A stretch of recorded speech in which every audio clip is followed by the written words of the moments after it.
warahmatullahi wabarakatuh. Alhamdulillahirabbil alamin. Huwallazi arsala rasulahu bil huda wa dinil haqq liyudhhirahu 'alad dini kullihi wa kafaa billahi syahida. Asyhadu an la ilaha illallah wa asyhadu anna Muhammadar Rasulullah la nabiyya ba'dah.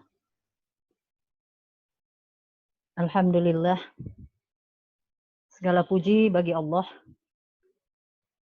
dengan segala karunia yang diberikan kepada kita. Karunia tertinggi yang diberikan kepada kita adalah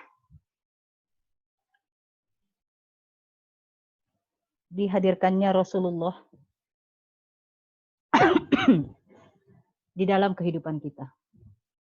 Allah berfirman di surah Al-Imran ayat 164. A'udzubillahi minasyaitonirrajim.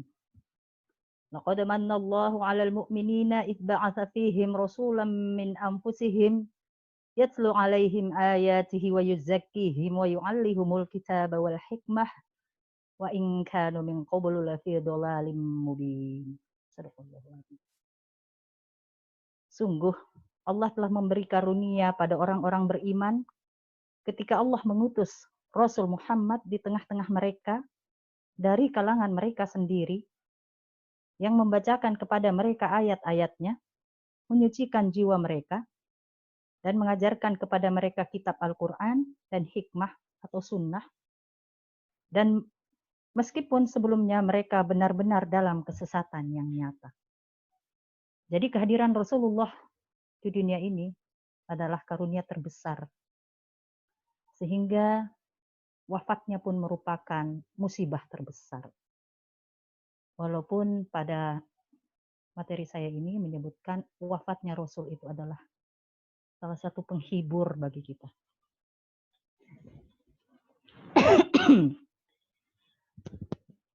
Bahagia rasanya, jazakumullah khairan katsir kepada Majelis Taklim Tazkiyah yang memberikan kesempatan untuk kita bisa berbincang-bincang tentang manusia yang paling mulia di muka bumi ini, kecintaan kita, orang yang paling banyak nanti akan kita mintai pertolongan untuk bisa mengantarkan kita kepada kemudahan menempati tempat yang terindah di alam yang kekal. Dialah Rasulullah Muhammad Rasulullah Sallallahu Alaihi Wasallam yang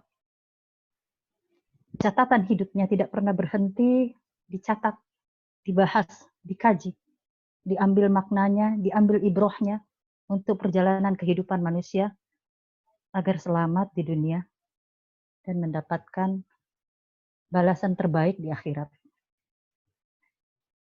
Sirah Nabawiyah sesungguhnya di kalangan ummahat mungkin kedudukannya tidak sama di kalangan para ikhwan. Kita pun mengingat-ingat masa kecil kita. Bahasan sejarah itu tentang Rasulullah sangatlah terbatas sekali. Apalagi kalau kisah-kisah yang paling umum kita dengar hanyalah peperangan tentara bergajah atau kisah tentang perang Badar, perang Uhud. Hanya sepenggal-penggal saja. Padahal kisah Rasulullah Shallallahu Alaihi Wasallam ini dapat kita temui dan dapat kita baca di kitab-kitab yang banyak sekali. Setiap tahun diproduksi. Walaupun kita tahu bahwa di saat seperti ini tidak banyak orang yang mengoleksi atau sibuk memperbincangkannya. Beruntung hari ini, sekali lagi, jazakumullah khairan katsir kepada Majelis Taklim Tazkiyah Masjid Assalam Balikpapan. Meskipun saya berada di Depok dan saya pun sedang terlock di sini. Tiadalah batas untuk menceritakan betapa kita merindukan duduk bersama lagi membicarakan kisah Rasulullah Shallallahu Alaihi Wasallam. Saya mengeser materi saya.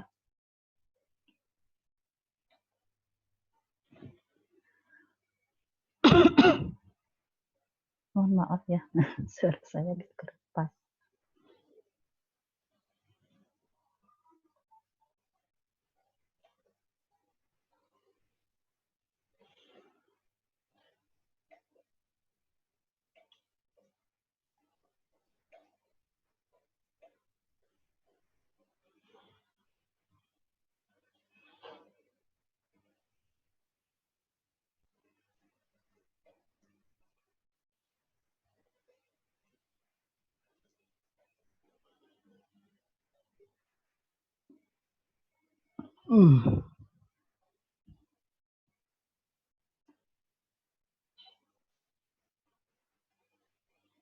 Materinya bisa disaksikan ya. Mohon maaf, ada host yang bisa saya ajak berbicara. Dengan saya, Umi. Dengan Mbak Ian? Ya, hadir. Oke. Slide-nya bisa kelihatan, Mbak Ian? Dari sini belum kelihatan.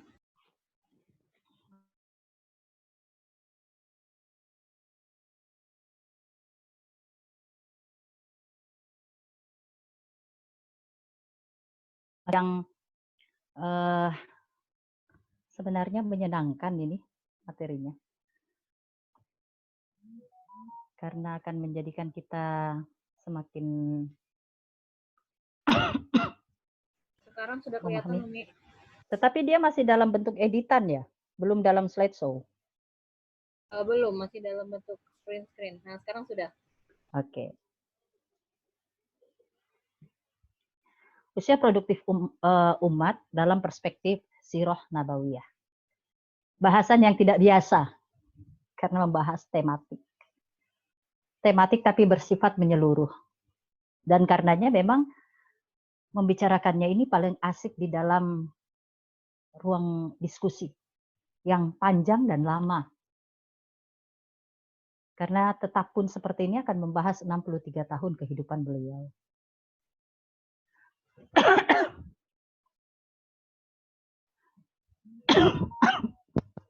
Ini adalah dalil pembagian usia. Jadi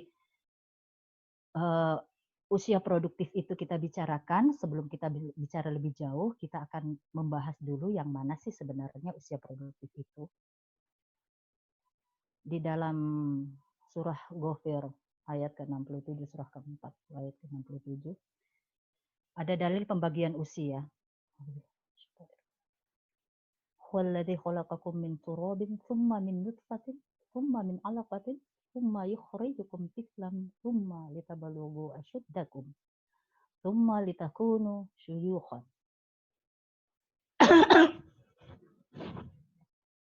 Wa minkum may yatawaffa min qabl wa litabalughu ajalan musamma wa la'allakum taqilun. Shallallahul adzim. Dialah yang menciptakan kamu dari tanah, kemudian dari setetes mani. Sesudah itu dari segumpal darah, kemudian dilahirkannya kamu sebagai seorang anak. Kemudian kamu dibiarkannya hidup, supaya kamu sampai pada masa dewasa. Dan dibiarkan sebelum itu, kami perbuat demikian supaya kamu sampai kepada ajal yang ditentukan, dan supaya kamu memahaminya. Jadi saya mewarnai kata yang menunjukkan adanya usia yang berbeda, yaitu anak, dewasa, dan tua.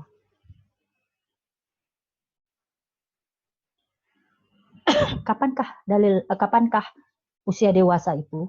Selain kita ketahui bahwa masa anak dan masa dewasa itu dibatasi oleh masa baliknya, ada juga hadis yang menyebutkan tentang kisah Ibnu Umar ketika beliau meriwayatkan hadis. Ibnu Umar radhiyallahu anhu meriwayatkan, sesungguhnya Rasulullah Shallallahu alaihi wasallam memanggil saya agar hadir di hadapannya menjelang perang Uhud, dan ketika itu saya berusia 14 tahun. Dan beliau tidak mengizinkan saya untuk ikut berperang. Kemudian beliau memanggil saya untuk hadir di hadapannya menjelang perang Khandaq. Ketika saya berusia 15 tahun dan beliau mengizinkan saya untuk berperang, Nafi berkata, saya datang kepada Umar bin Abdul Aziz yang merupakan khalifah pada waktu itu dan menyampaikan riwayat tersebut kepadanya. Ia berkata, usia ini, maksudnya 15 tahun, adalah batas antara anak-anak dan orang dewasa. Dan ia memerintahkan kepada para gubernurnya untuk memberikan tunjangan kepada siapa saja yang telah mencapai usia 15 tahun. Jadi ini adalah dalilnya tentang usia 15 tahun itu. Lalu manakah yang dimaksudkan dengan dalil usia? Dalil usia ini sebenarnya banyak sekali kisah-kisah tentang para nabi yang dikatakan lanjut usia. Ada Nabi Zakaria, tapi tidak mungkin kita memakai dalil beliau tentang beliau karena usia beliau itu sekitar 120-an. Nabi Ibrahim bisa saja sedikit karena beliau sampai usia 100. Sebenarnya usia mendapatkan anaknya Ishak itu di usia 80-an per 90. Itu dikatakan tua. Dan beliau wafat di usia 175, antara 175 dan 200 tahun.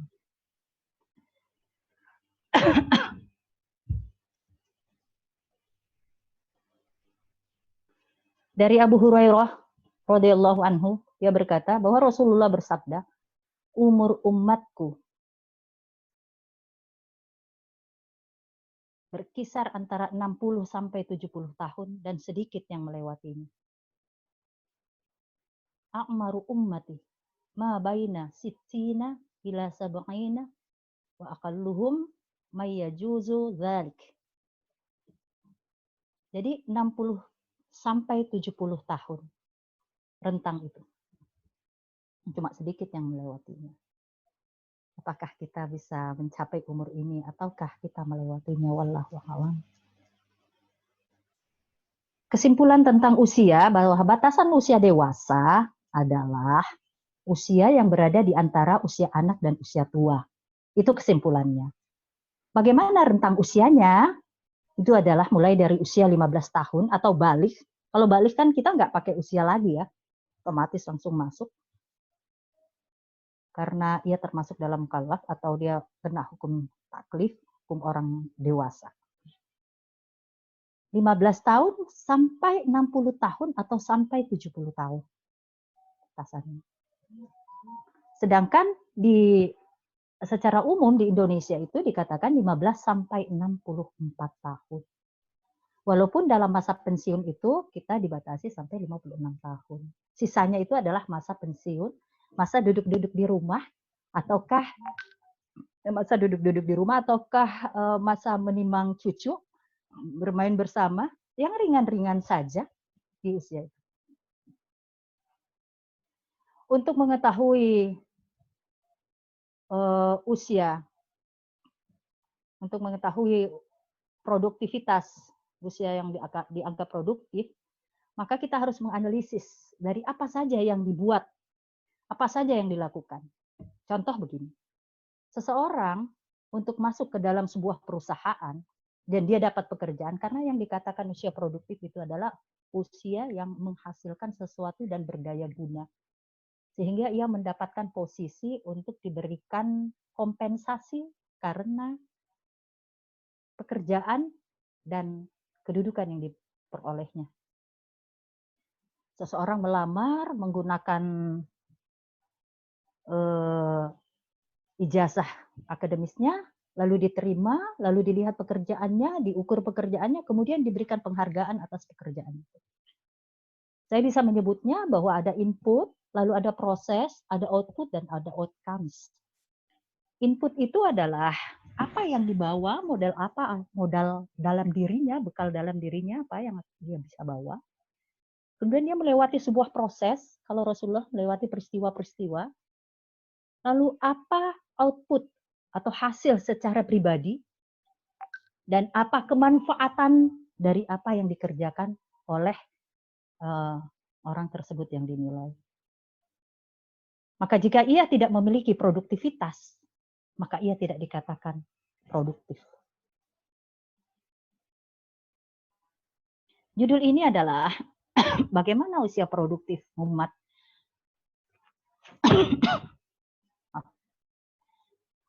Bagaimana usia produktif umat dalam perspektif Sirah Nabawiyah? Maka dalam perspektif Sirah Nabawiyah berarti menyoroti usia produktif Rasulullah Sallallahu Alaihi Wasallam, kemudian melekatkannya, menjadikannya sebagai rujukan. Apakah usia produktif ini, produktif kita maksudnya, itu seirama, searus dengan produktivitas Rasulullah Sallallahu Alaihi Wasallam.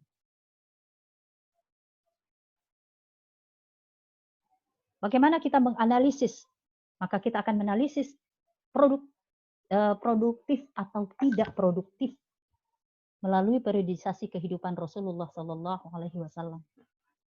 Ini adalah periodisasinya di dalam kehidupan Rasul sebelum menjadi nabi. Jadi kehidupannya itu dibagi atas dua bagian besar, sebelum menjadi nabi dan setelah menjadi nabi. Sebelum menjadi nabi dijalani selama 40 tahun dan menjadi nabi dijalani selama 23 tahun. Pada masa kenabian ada dua tahap besar dalam kehidupan beliau, yaitu periode Makkah dan periode Madinah. Periode Mekah dijalani selama 13 tahun dan periode Madinah selama 10 tahun. Maka melihat dari ini semua, kita bisa mengetahui bahwa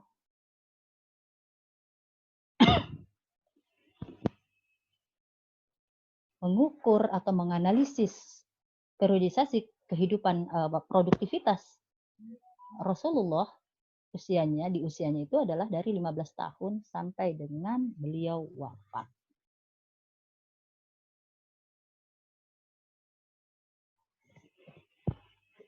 Dari 15 tahun kita tidak mengambil dari belakangnya. Kita mau melihat. Tetapi sebelum kita membahas dari belakang ini, yang 15 tahun sampai 63 tahun ini, maka sebagai input untuk berbicara 15 tahun, kita akan berbicara periode sebelumnya. Kehidupan Nabi sebelumnya. Apapun itu kehidupannya, itu merupakan input masuk ke usia 15 tahun itu.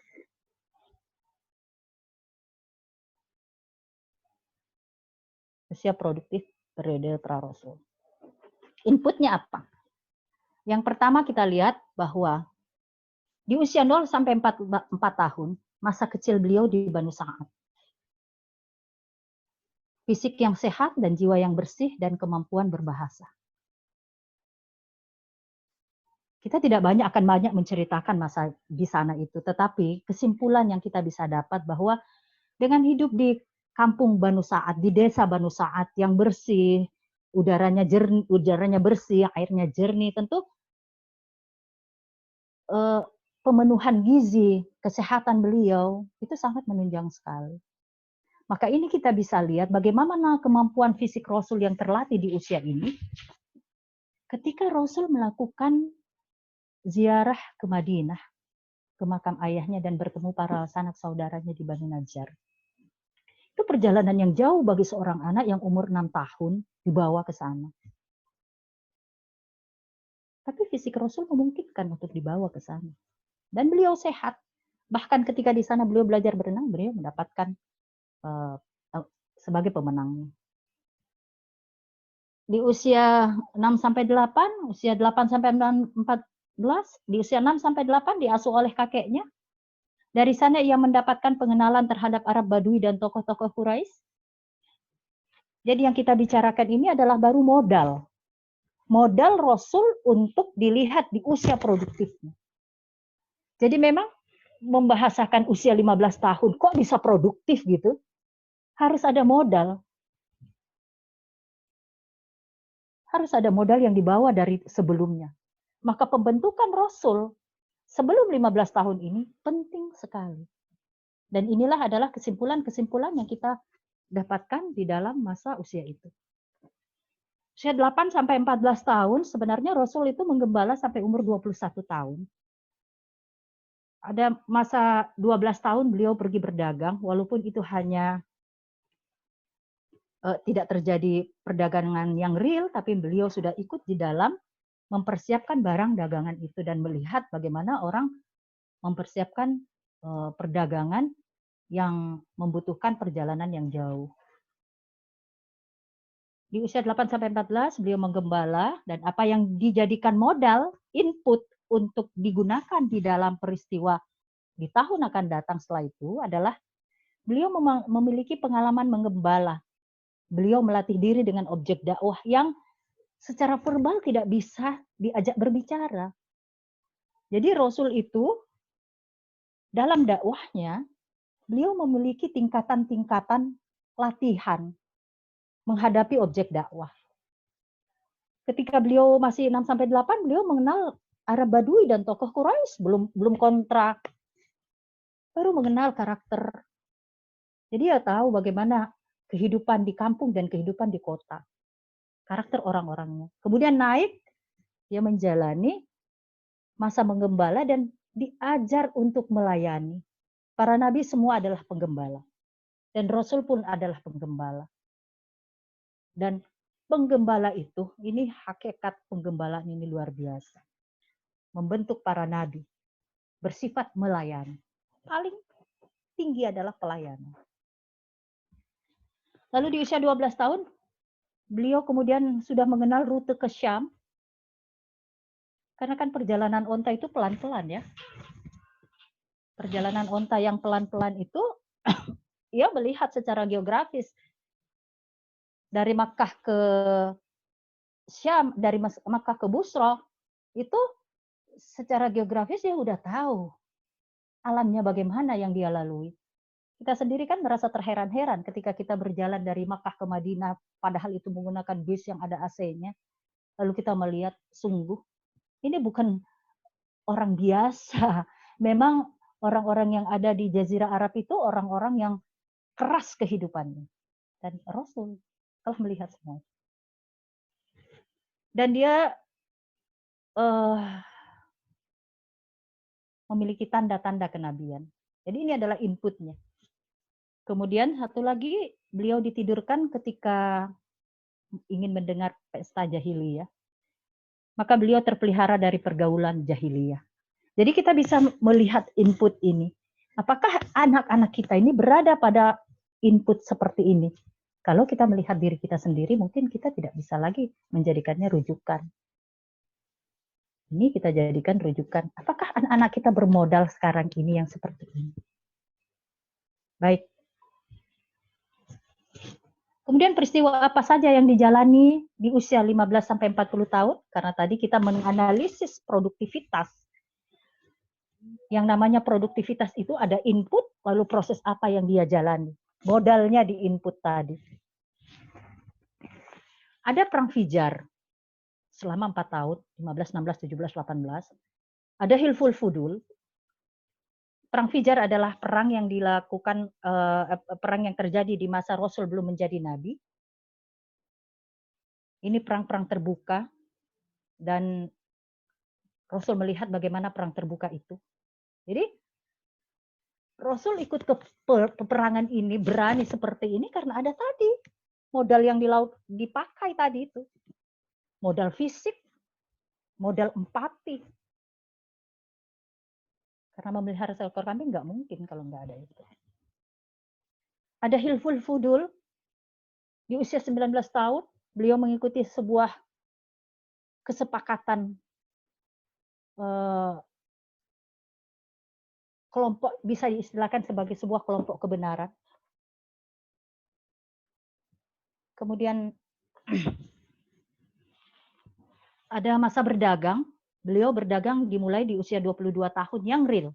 4 tahun beliau melakukan perdagangan ini. Jadi kalau 4 tahun melakukan perdagangan dengan perdagangan yang jaraknya jauh seperti itu, tentulah profesionalitasnya sangat teruji. menggembala dari umur 8 tahun yang diberikan kompensasi atas penggembalaannya, ongkos, biaya, upah, sampai umur 21 tahun.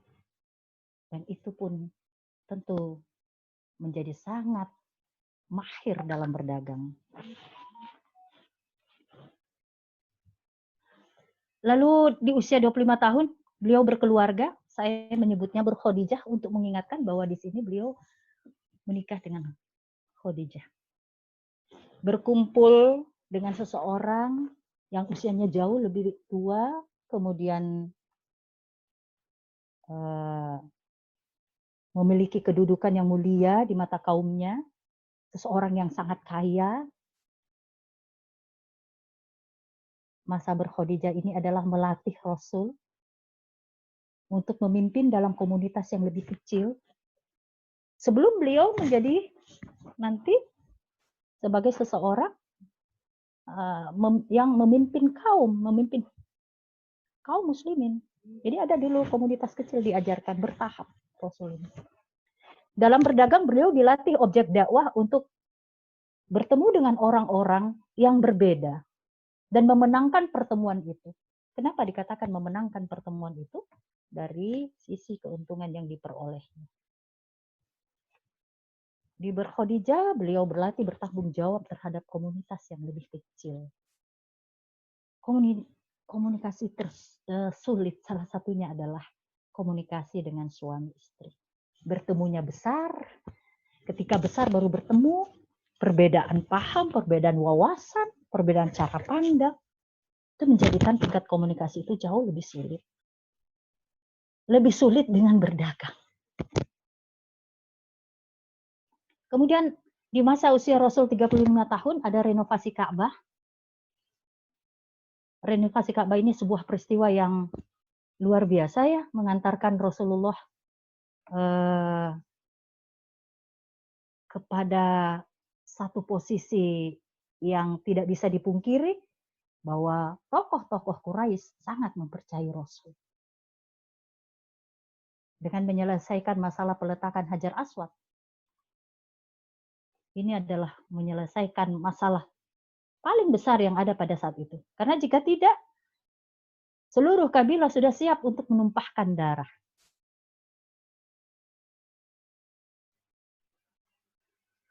Ada beruzlah.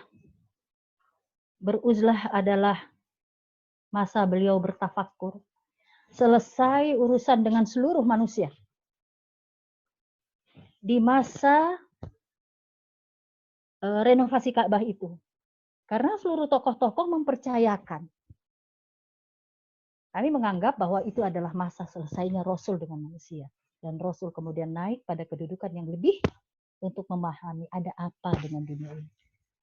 Beliau memahami kejadian-kejadian itu secara naluri, bahwa kejadian itu adalah tidak benar jika ia melihat sebuah ketimpangan. Yang kuat mengalahkan yang lemah. Ada majikan, ada budak. Kemudian membuat senjata, kemudian dipakai untuk membunuh. Dan ini dia yang menjadi menjadi tema dari peristiwa-peristiwa beruzlahnya Rasulullah Shallallahu Alaihi Wasallam. Mencari kebenaran. Apa sebenarnya yang benar? Beliau tahu tidak benar, tapi beliau tidak punya sandaran yang mana tidak benar. Nah, ini adalah proses peristiwa yang dilalui oleh beliau di masa usia produktif beliau, 15 sampai 40 tahun. 25 tahun masa ini dijalani. Ini adalah masa persiapan sebelum beliau terima wahyu. Jadi masa ini adalah masa melatih adab-adab beliau. Karena sebelum Al-Quran masuk, Rasul sudah harus tuntas urusan-urusan adab dengan makhluk. Wahyu akan datang. Kita melihat apa sih output dari masa di usia produktif di periode pra-Rasul ini. Dari diri Rasulullah ada fokus dan profesional dalam bekerja. Tadi kita sudah sebutkan bahwa masanya tidak pendek ketika menggembala dan berdagang dengan hasil keuntungan yang berlipat ganda. Lalu ada pengalaman ikut perang terbuka di Perang Fijar, melihat berseliwernya panah-panah itu latihan atas keberanian. Latihan tidak takut terhadap ancaman. Dan itu Rasul dilatih. Kemudian punya tanggung jawab sosial. Nah ini anak-anak nih, anak-anak kita nih, ini di usia 19 tahun nih, punya tanggung jawab sosial. Sudah berani, bukan lagi anak-anak yang tertinggal dengan gadgetnya masing-masing atau dengan kesenangannya. Keluarga sudah menjadi contoh karena Khadijah adalah pendukung utamanya. Anak-anak adalah anak-anak yang taat dan patuh padanya. Terbukti dengan diceraikannya dua anaknya karena anaknya ini mengikut kepada Rasulullah Shallallahu Alaihi Wasallam, tidak mengikut kepada suami mereka, yaitu Utbah dan Utaibah bin Abdul Uzza. Kesempurnaan adab menjadi karakter.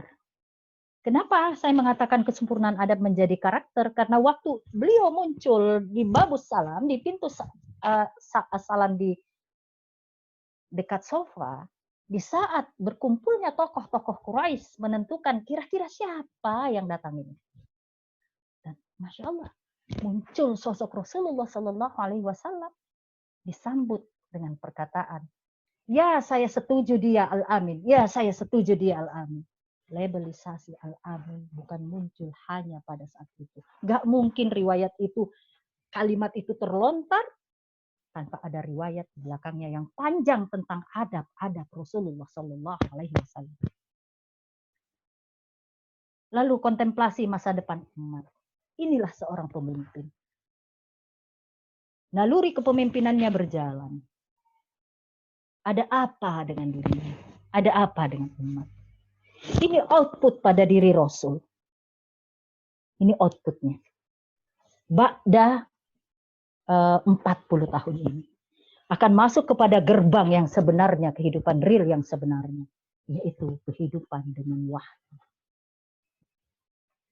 Usia produktif periode pra-Rasul 15-40 tahun. Apa sih manfaatnya? Kemanfaatannya maksudnya. Jadi kalau saya menyebut manfaat, ini adalah kemanfaatannya bagi lingkungan atau bagi makhluk di luar daripada diri Rasulullah sendiri. Kan tadi kita sudah menyebutkan ya bahwa usia produktif itu dianalisisnya melalui ia memiliki inputnya melalui sebuah peristiwa, lalu peristiwanya itu menghasilkan output. Output kita sebutkan tadi semuanya ya. Lalu dari output itu emang ada manfaat enggak? Berdaya guna enggak? Kalau dalam perusahaan, jangan-jangan kita memproduksi sesuatu, lempar di masyarakat, ini enggak laku barangnya. Masya Allah. Semua peristiwa yang dilaluinya, kemanfaatannya bagi umat, bagi manusia pada saat itu dan umat. Yang pertama adalah beliau membantu keluarga Abu Thalib. Manfaat dari karakter beliau membantu keluarga Abu Thalib. Mengambil alih sebagai anak, itu adalah salah satu bentuk ini. Bukan cuma Abu Thalib ya nanti ya, juga dengan Zaid bin Harithah. Yang kedua adalah Bani Hashim yang diwakili oleh Abu Thalib selalu memberi perlindungan. Perlindungan yang diberikan oleh Banu Hashim bukan karena Banu Hashimnya sendiri itu Rasul itu berada dalam kabilah Banu Hashim, tetapi kredibilitas akhlak yang dimiliki oleh Rasulullah Sallallahu Alaihi Wasallam. Walaupun kita tahu sistem kabilah itu sangat membela kepentingan-kepentingan itu, tapi dengan kredibilitas Rasulullah sebagai orang yang memiliki akhlak itu lebih-lebih lagi dukungannya. Maka kita akan terheran-heran di pemboikotan. Banu Muthalib dan Banu Hashim adalah orang-orang yang secara spiritual, tidak memiliki keyakinan yang sama dengan Rasulullah, tapi bersedia untuk ikut di dalam pemboikotan. Karena apa? Karena sistem kabilah. Dan yang paling penting dari sistem kabilah yang dilihat pada diri Rasulullah adalah kredibilitas beliau. Sampai-sampai Abu Thalib mempersilahkan tempatnya untuk ditempati Rasulullah supaya beliau dapat mengontrol. Orang tua ini begitu sayang kepada Rasulullah. Itu efek daripada Rasul. Apa kemanfaatan karakter Rasul di masa itu juga? Yaitu dipilih menjadi suami oleh Khadijah binti Khuwailid, saudagar kaya raya dan suci.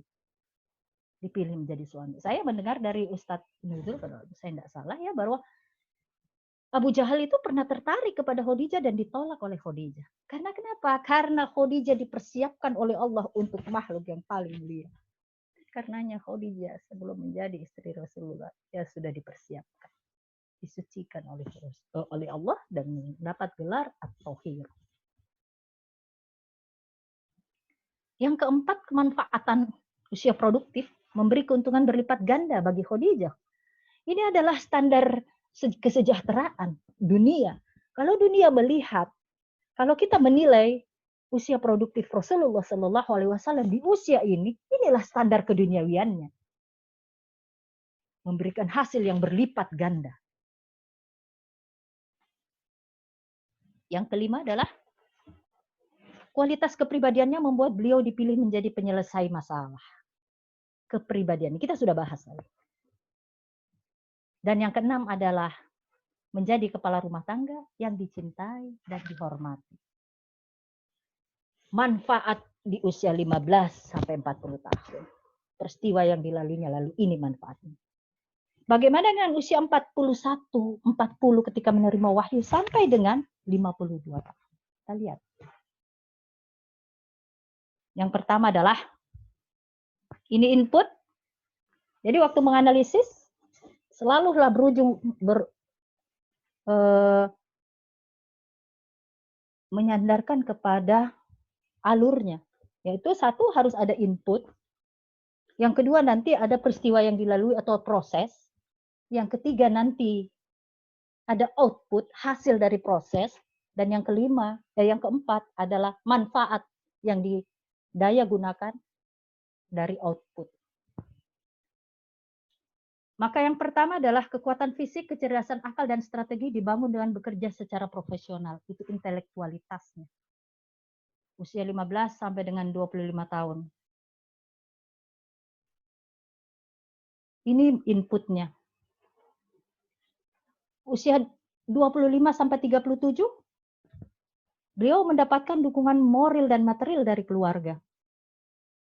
Usia 35, beliau mendapat gelar Al-Amin, di mana adab sebagai modal terbesar bagi Rasulullah dalam persiapannya menerima wahyu. Ini kunci. Gelar Al-Amin ini adalah kunci. Dan nanti ketika di awal-awal turunnya wahyu, dikatakan bahwa innaka la'ala khuluqin azim, bahwa Rasul adalah orang yang memiliki akhlak yang agung. Dan itu di tahun pertama turunnya wahyu, sudah turun pernyataan tentang beliau. Dan karena itu juga sudah turun, maka itu adalah pernyataan tentang masa lalunya. Di usia 35 sampai 37 tahun, ada kredibilitas pribadi, penerimaan suku Quraisy sebagai penyelesai masalah. Jadi ini input. Inputnya adalah beliau memiliki intelektualitas, beliau dapat dukungan dari masa berkhadijah, beliau mendapat gelar Ar-Amin dan kredibilitas pribadinya. Dan selanjutnya beruslah. Ini adalah kegelisahan diri terhadap ketimpangan sosial, ekonomi, dan politik di kota Mekah menjadi tema pokok renungan di Gua Hira. Input ini menuju ke gerbang wahyu.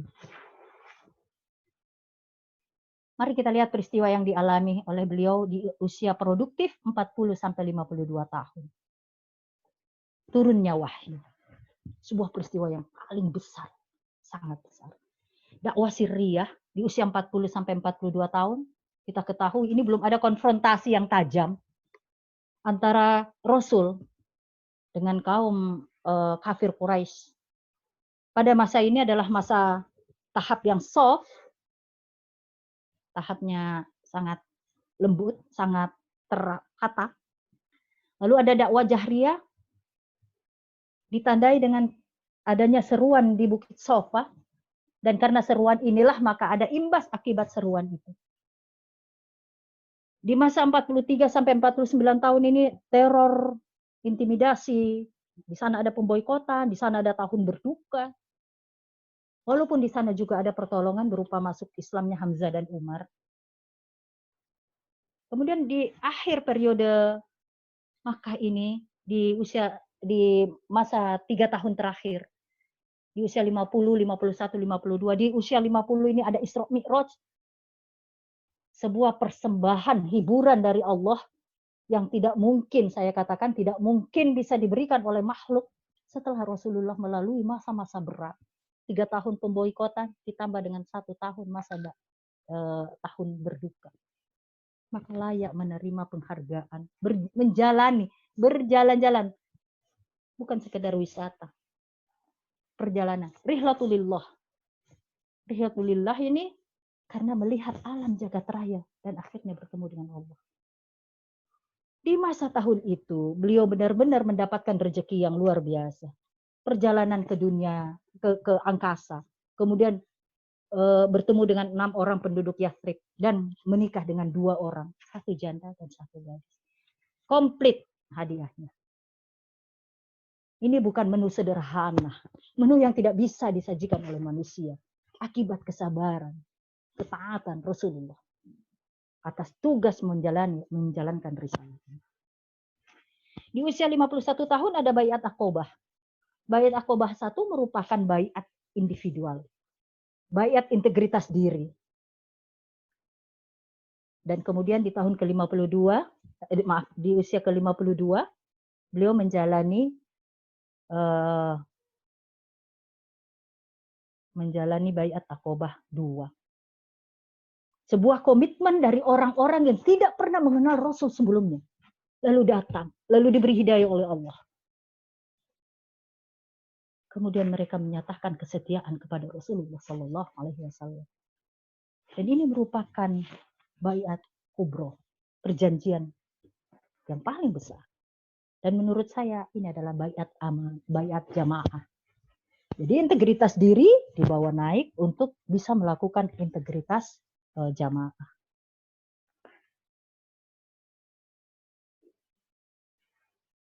Kemudian output. Apa sih outputnya? Setelah ada input, proses, dan output. 1, keluarga menjadi contoh. 2, perintah sholat menjadi energi spiritual.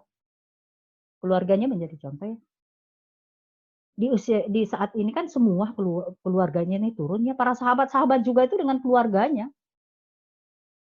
Teringat kita dengan Abu Bakar As-Siddiq. Sayyidina Abu Bakar As-Siddiq itu mengerahkan seluruh keluarganya ketika hijrah. Mulai dari Asma, Abdurrahman, terus kemudian budaknya, untuk perjalanan yang berat. Kemudian terbentuk model halakoh pembinaan kader. Kemudian dakwah yang tidak pernah berhenti. Ini di usia ini ya, dakwah yang tidak pernah berhenti meskipun dia tertolak, dia di Taif tertolak, beliau pulang, kemudian menjalani dakwah di kabilah-kabilah, tertolak, diterima oleh sebagian kabilah, oleh sebagian lain tertolak, tapi tidak pernah Rasul berhenti.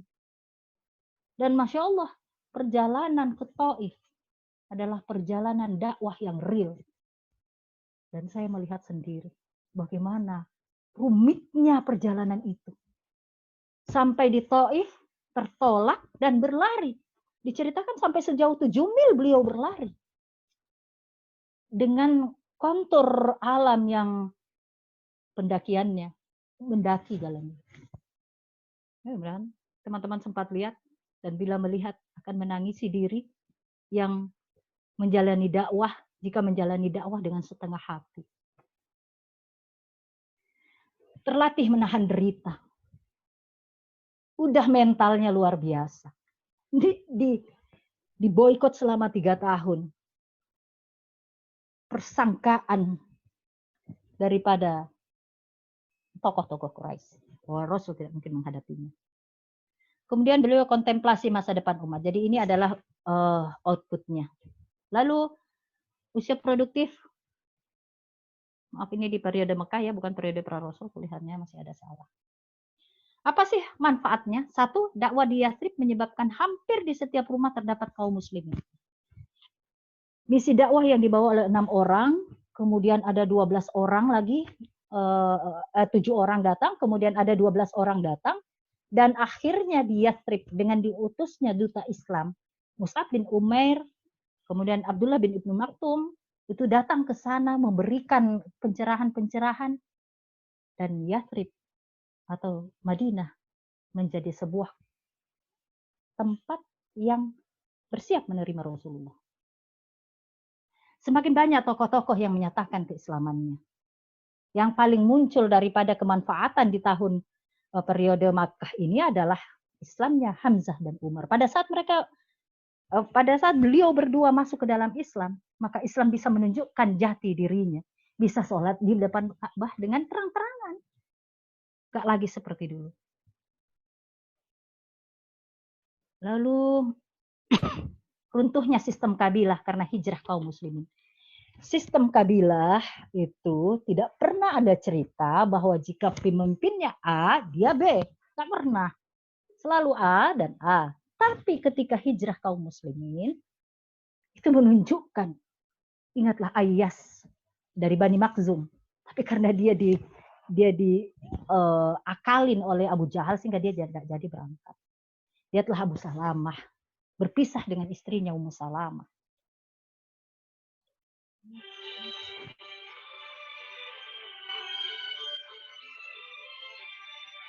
Tentunya sistem kabilah karena kaum muslimin. Kemudian kedudukan Abu Bakar sebagai pendamping hijrah ini dinampakkan ya bahwa Abu Bakar ini adalah orang yang dipilih oleh Allah untuk mendampingi Rasul. Maka kepemimpinan Abu Bakar adalah ba'da Rasul sebagai khalifah adalah pilihan Allah. Gak ada lagi perbincangan tentang itu. Takdir udah berjalan. Penguatan materi-materi akidah sebagai pondasi akidah kaum muslimin. Di masa periode ini, kaum muslimin itu mengetahui surga, neraka, balasan atas apa yang diperbuat. Itu sudah sempurna. Maka masuk di periode Madinah itu menjadi inputnya semua. Sudah mengetahui. Jumlah penduduk Yathrib yang bergabung kurang lebih 1.500 orang. Jadi penduduk kaum muslimin, kaum muslimin itu jumlah. Ini usia produktif di periode Madinah. Ini inputnya, kita masuk di periode Madinah. Usia 53 sampai 63 tahun. Apa sih inputnya? Apa yang jadi bekal untuk masuk di Madinah yang luar biasa? Disebut dengan masa pembebanan. Di masa pembebanan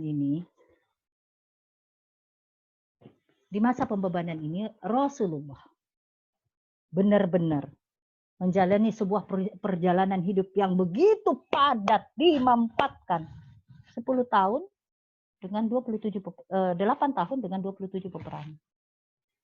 Inputnya apa? Dengan turunnya wahyu, jelas visi dan misi serta tujuan risalah.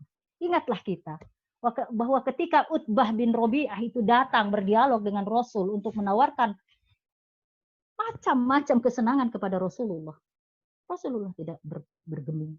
Ingatlah kita ketika Uqbah bin Abi Mu'aid menawarkan untuk bisa saling berbagi antara Rasulullah dengan kaum muslim terhadap keyakinan. Rasul berkata bahwa enggak mungkin. Lalu turunlah surah Al-Kafir. Ingatlah kita ketika yaitu tadi ditawari kekayaan, ditawari kedudukan, ditawari harta. Kita masuk kepada, ini udah tadi. Oh belum, maaf. Dakwah jahriyah, kemudian hijrah, terdapat komitmen untuk menjamin dakwah di daerah baru. Inilah inputnya, modal Rasulullah untuk masuk ke Madinah. sudah ada visi misi yang kuat, terdapat kader utama, terlatih dalam tekanan dan penderitaan, dan terdapat komitmen untuk menjamin dakwah di daerah yang baru. Peristiwa di usia produktif 53 sampai 63 tahun di periode Madinah.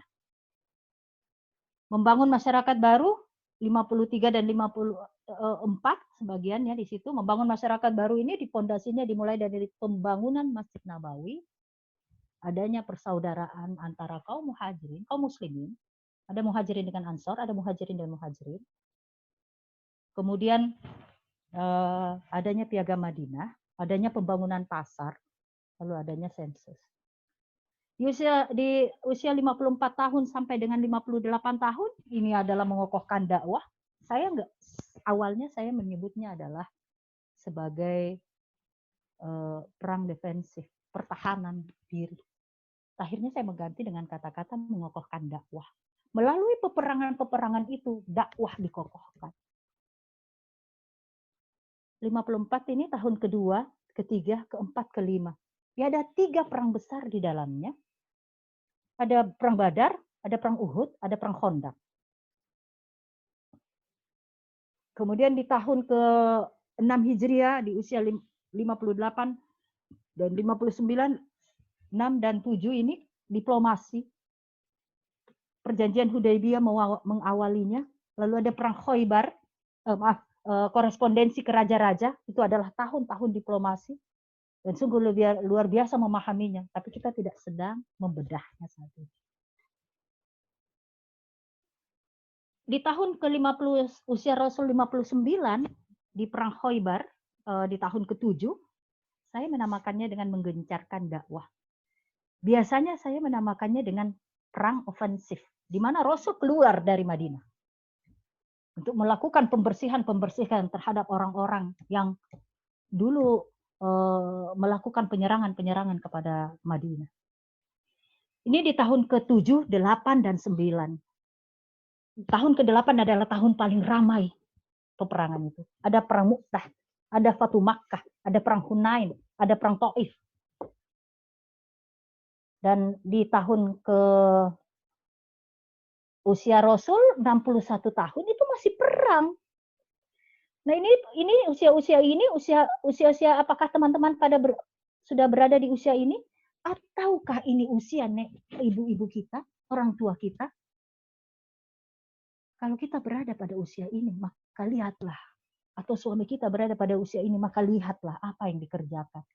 Bukannya duduk, bukannya berleha-leha, tetapi menghadapi masa-masa berat.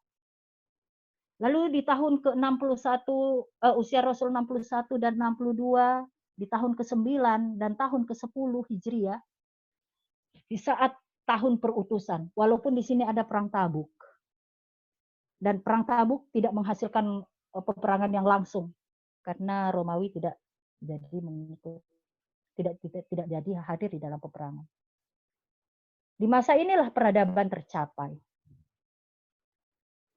Maka sungguh luar biasa. Di masa ini peradaban tercapai. Dan karena peradaban tercapai, tugas dianggap selesai. Oleh karena itu Rasul di bulan Rabiul Awal, beliau akhirnya menghadap kepada Allah. Mari kita lihat apa output, hasil daripada itu. 27 kali mengikuti perang selama 8 tahun. Ini rata-rata perang ini 3 tahun. 3 kali perang dalam setahun. Beliau membangun pilar-pilar peradaban Islam. Dalam berperang, beliau juga membangun pilar-pilar itu. Apa pilar-pilar peradaban Islam? 1, adanya kepemimpinan. Di dalam piagam Madinah, Rasul menyebutkan bahwa bila terjadi perselisihan antara Yahudi dan kaum muslimin, maka Rasul penengahnya. Sungguh hebat. Di tahun pertama, sudah menuliskan kalimat sebagai seorang pemimpin. Yang kedua, punya teritorial. Rasul di periode Madinah ini, teritorialnya, wilayahnya itu diperbesar sehingga seluruh Jazirah Arab nanti adalah daerah yang sudah mengenal Islam. Yang ketiga, ada manhaj, ada pola bergerak yang dipakai oleh Rasulullah. Yang keempat adalah ada makmum, harus ada jamaah. Dan kita lihat Madinah, Di tahun ke-9, Madinah menjadi sesak karena orang-orang datang untuk menyatakan keislamannya di hadapan Rasulullah Shallallahu Alaihi Wasallam. Tidak terkecuali Abu Sufyan, tidak terkecuali Amr bin As, tidak terkecuali Khalid bin Walid yang mengawali semua. Membersihkan Jazirah Arab dari penyembahan berhala. Ingat Fatu Makkah. Kemudian menjadi contoh bagi kepemimpinan. Betapa banyak kisah-kisah Rasul ini. Rasul yang pertama di depan. Bahkan mengapa Rasul ketika perang Uhud itu Rasul sampai terluka oleh cincin zirah, baju zirahnya yang tertancap di sini. Karena Rasul berteriak. Rasul berteriak agar mengalihkan perhatian tokoh-tokoh Quraisy yang ada pada saat itu. Pasukan Quraisy, kafir Quraisy yang ada pada saat itu. Agar pasukan itu tidak menghancurkan pasukan kaum muslimin yang sudah turun di bawah. Sehingga semua fokus kepada Rasul. Demikian luar biasa. Dan output yang paling penting adalah Rasul kembali ke hadapan Allah ketika tugas sudah selesai. Wafat dengan tidak membawa harta. Kemanfaatannya sungguh luar biasa. Bagi diri beliau adalah mendapatkan surga di hadapan Allah. Itu jauh lebih berharga daripada harta. Dan kita lihat usia periode Makkah ini ya, manfaatnya apa sih? Yang pertama adalah manusia masuk ke dalam agama Allah berbondong-bondong. Idza jaa nasrullahi wal fath wa ra'aitan nasa yadkhuluna fi dinillahi afwaja. Seluruh jazirah Arab telah dinaungi cahaya Islam. Hebat nih. Lihat nih manfaatnya ya. Jumlah pemeluk Islam kurang lebih 140 jiwa, 140.000 jiwa. Yang waktu itu kumpul ketika Haji Wada.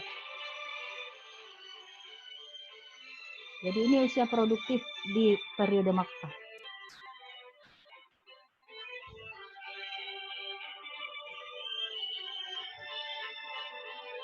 Kemudian telah sempurna agama ini menjadi jalan bagi manusia.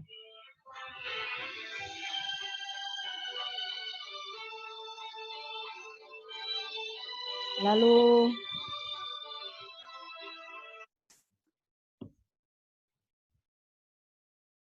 pengangkatan Abu Bakar sebagai imam pengganti Rasulullah. Ini sangat penting. Dan terakhir adalah musibah kematian Rasulullah menjadi penghibur dari segala macam musibah.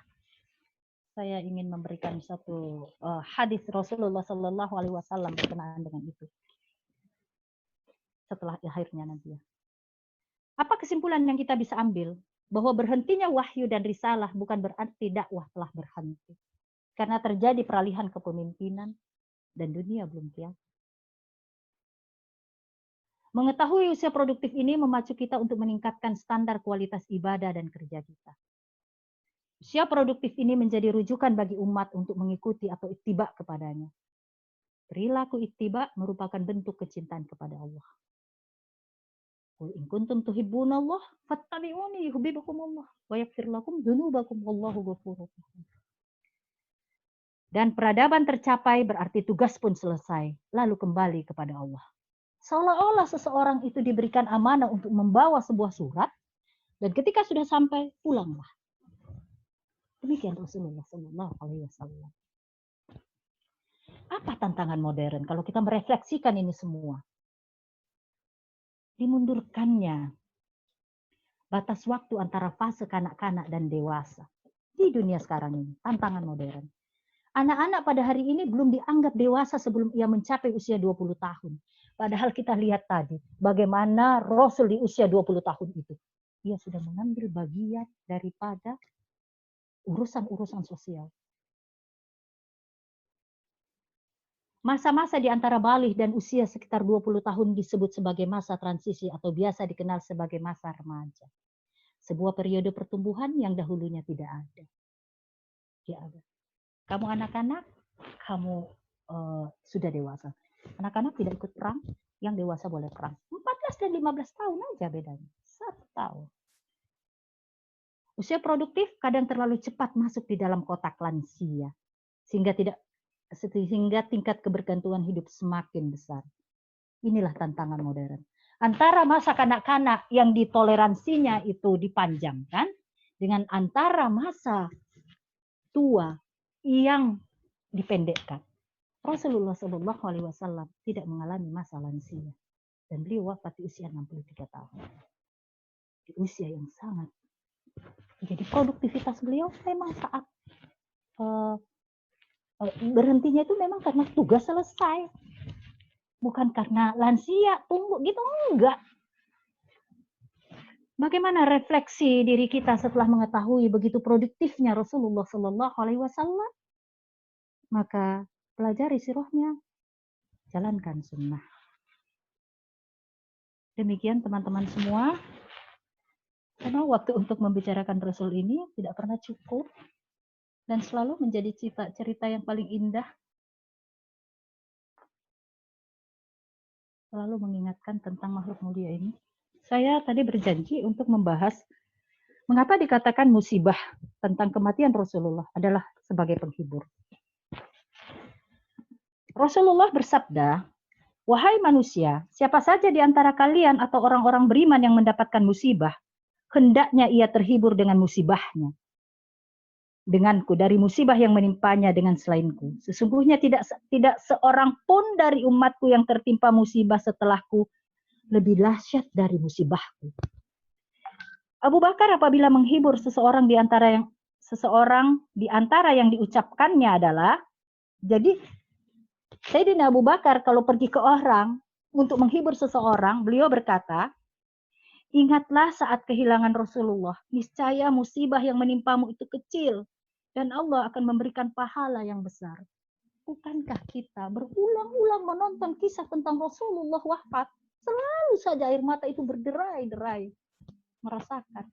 Dan dikatakan semua musibah akan menjadi ringan jika dibandingkan musibah wafatnya Rasulullah Shallallahu Alaihi Wasallam. Wahyu tidak turun lagi. Maka laqad kana lakum fi Rasulillahi uswatun hasanah liman kana yarjullaha wal yawmal akhir wa dzakarallaha katsir. Beruswah adalah paling tepat. Produktivitas kita naikkan standarnya. Mastata'tu. Demikian, mohon maaf atas segala kekurangan. Assalamualaikum warahmatullahi wabarakatuh.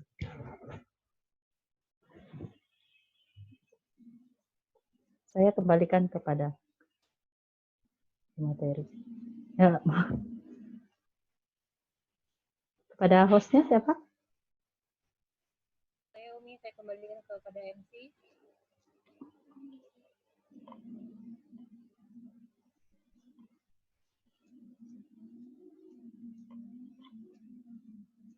Alhamdulillah.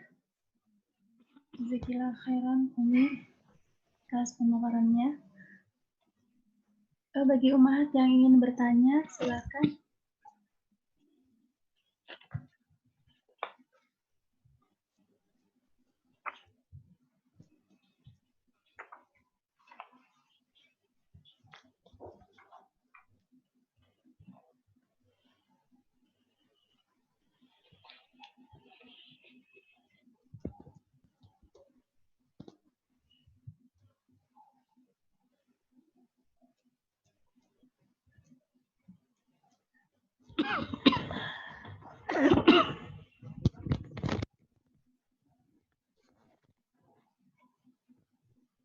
Mungkin udah oke semua.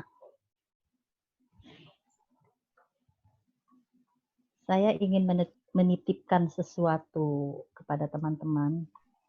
Teruslah jangan berhenti membaca, karena sesungguhnya dengan membaca itu kita mengulang-ulang, dan akhirnya apa yang kita ulang-ulang itu menjadi mengkristal di dalam diri kita, dan semakin tumbuh rasa cinta kepada Rasulullah Shallallahu Alaihi Wasallam. Mendengar memang salah satunya, tapi membaca sungguh menikmati keindahan daripada para penulis orang-orang beriman yang jauh lebih beriman, yang ilmunya jauh lebih tinggi. Umi, maaf ini ada yang mau bertanya.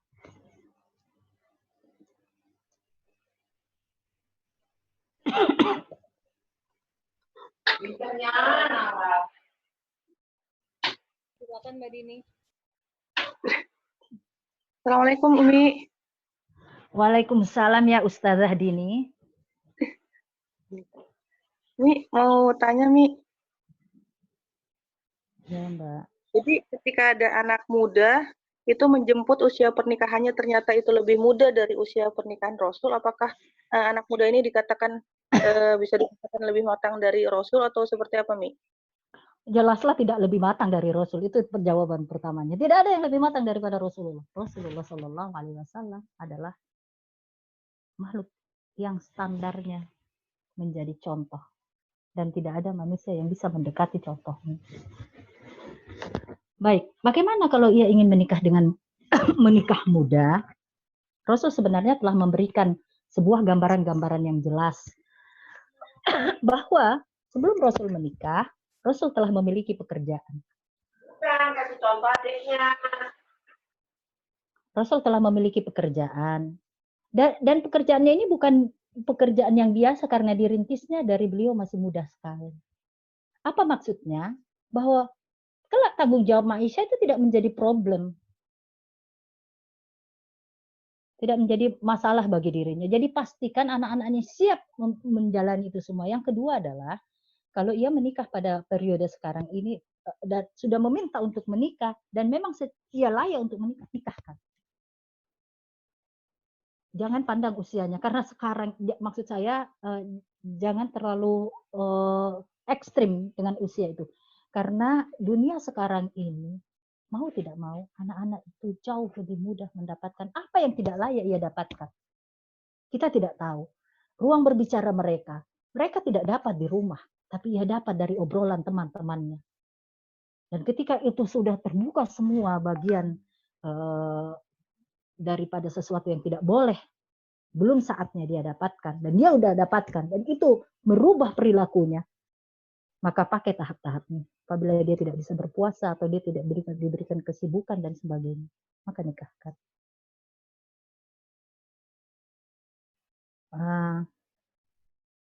Mbak Din? Ya kali. Jazakillah khair Umi jawabannya. Jadi kalau standarnya ya dia nggak di atas Rasul ya, nggak ada orang yang di atas Rasulullah SAW.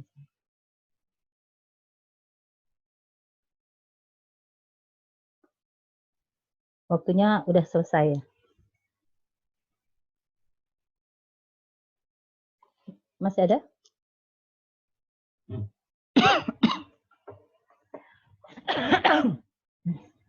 Pertanyaannya Umi satu, dakwah ummahat yang paling utama apa saja dan bagaimana menjaga keistiqomahan dalam dakwah? Pertanyaan dari Mbak Miftahul Jannah. Ada susunan sebenarnya di dalam, sebelum kita masuk di dalam dunia dakwah itu. Allah telah menggambarkan, Allah telah memberikan tahapannya. Yang pertama adalah eksistensi Allah di dalam diri. Kemudian yang kedua adalah, jadi perilaku, akhlak, perilakunya, apa yang dipikirkannya dan apa yang dihadapinya itu sejalan dengan menempatkan Allah sebagai kedudukan yang utama. Yang pertama, hukum bersumber dari Allah, ilmu bersumber dari Allah, karenanya kepadanya kita beribadah. Kita adalah ciptaannya, karena kepadanya kita beribadah. Jadi yang pertama dulu adalah eksiskan Allah di dalam hati, pikiran, dan perbuatan. Yang kedua adalah jadikan semua syariat-syariat yang disampaikan oleh Allah. Ma anta bi ni'mati rabbika bimajnun. Kau tidak pernah akan gila dengan nikmatku. Berarti syariatnya Al-Quran ini yang merupakan nikmat terbesar yang dibawa oleh Rasulullah Sallallahu Alaihi Wasallam. Ini yang harus kita pegang. Tegakkan syariatnya dengan bersandar kepada Al-Quran dan Sunnah. Yang ketiga adalah internalisasi diri. Ya ayyuhal muzammil qumil laila illa qalila. Hai orang yang berselimut, bangkit dan sholatlah. Internalisasi diri. Diri ini dicas dulu semuanya.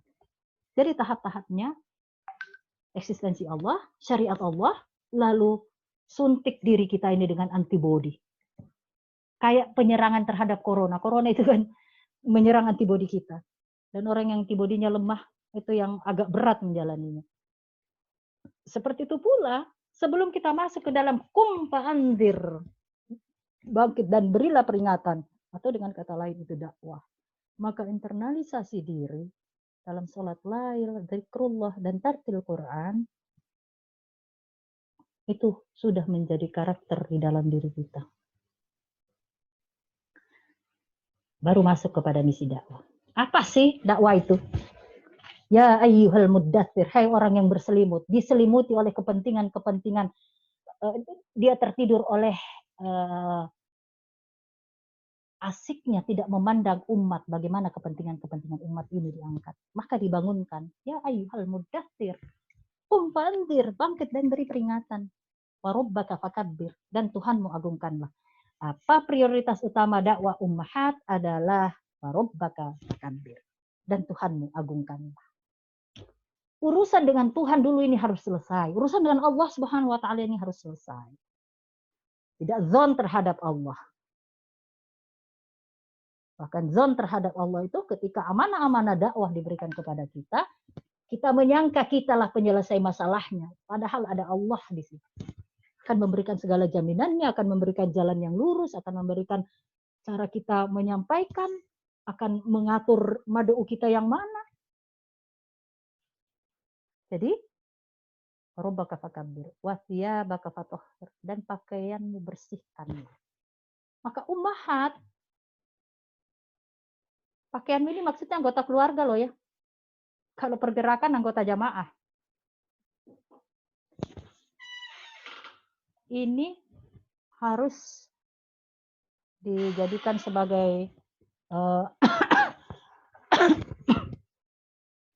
ini harus dijadikan sebagai sebuah ingatan. Jadi warubbaka fakabbir wa thiyabaka fatahhir warrujza fahjur, dan berhala-berhala itu tinggalkan.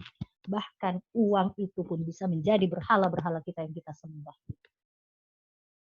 Betapa orang ketakutan sekarang ini dengan corona. Takut dengan apa? Takut dengan kemiskinan. Ia lupa bahwa rezeki akan tertutup apabila ya udah wafat. Jadi orang yang mati itu karena rezekinya udah selesai. Orang yang meninggal rezekinya udah habis. Bisa kita belum sampai pada masa itu, jangan takut. Pintu satu tertutup, pintu lain terbuka.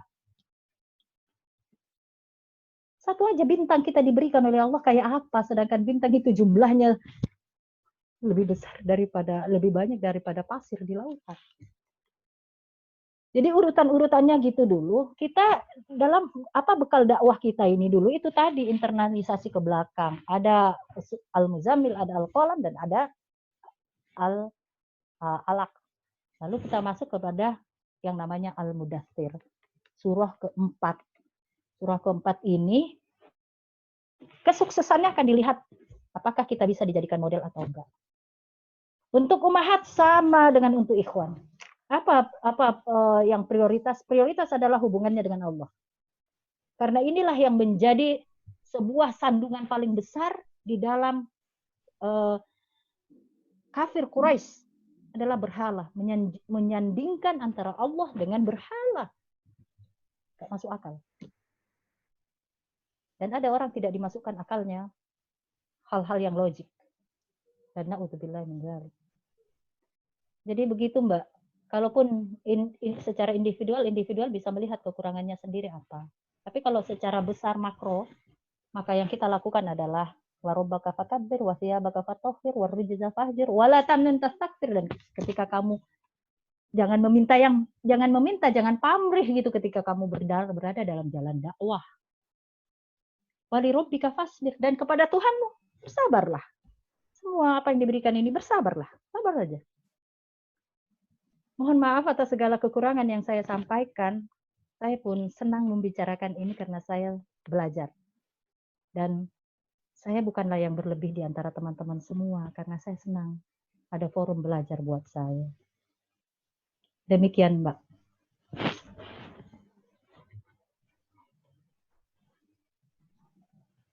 Mbak Yuliana. Alhamdulillah. Ya, Alhamdulillah. Jazakallah khairan Umi Yuyu atas ilmunya.